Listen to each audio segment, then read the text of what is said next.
தொழில் பண்ணிட்டு தான் இருப்பாங்கன்னா அப்போ வந்து எல்லாருமே வந்துட்டு இம்ப்யூரிட்டிஸும் பண்ணியிருப்பாங்க, இம்ப்யூரிட்டிஸ் ஆக்குபேஷன் எல்லாம் நடந்திருக்கும். அப்போ எல்லாருமே இம்ப்யூரிட்டிஸ் தானடா, எல்லாருமே நீங்கள் அன்டச்சபிலிட்டிஸ் தானடா, அந்த மாதிரி தான் இருக்கும் யோசிச்சு பார்த்தோம்னா. ஸோ வந்து இதுலேருந்து புரிஞ்சுக்கோங்க அந்த அன்டச்சபிலிட்டி வந்து எந்த அளவுக்குங்கிறது. ஏன்னா எல்லாருமே அதுதான்.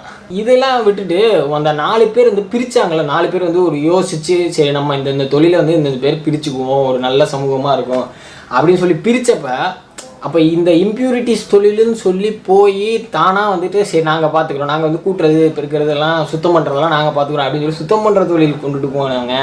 இந்த மாதிரி நிறைய ஒர்க்ஸு இம்ப்யூரிட்டிஸ்னு சொல்கிற ஒர்க்ஸ் எல்லாமே வந்துட்டு அப்போ அவங்களாம் வந்து இப்போ யோசிச்சாங்க. இப்போ வந்து அந்த முன்னோர்கள் வந்து யோசிச்சாங்கன்னா நீங்கள் இந்த மாதிரி ஒதுக்கப்பட்டதுக்காக தான் வந்து நாங்கள் வந்து சரி பரவாயில்ல நாங்கள் வந்து இந்த வேலை பார்த்துக்குறோம்னு சொல்லி பிரிஞ்சோமாடா, இப்படின்னு தெரிஞ்சிருந்தா நாங்கள் எல்லாருமே வந்து இந்த வேலைக்கு வந்துருப்போம் மேடா, யாருமே வந்து அந்த வேலைக்கு போயிருக்க மாட்டோம் மேடா அப்படிங்கிற மாதிரி அவங்க யோசிப்பாங்க.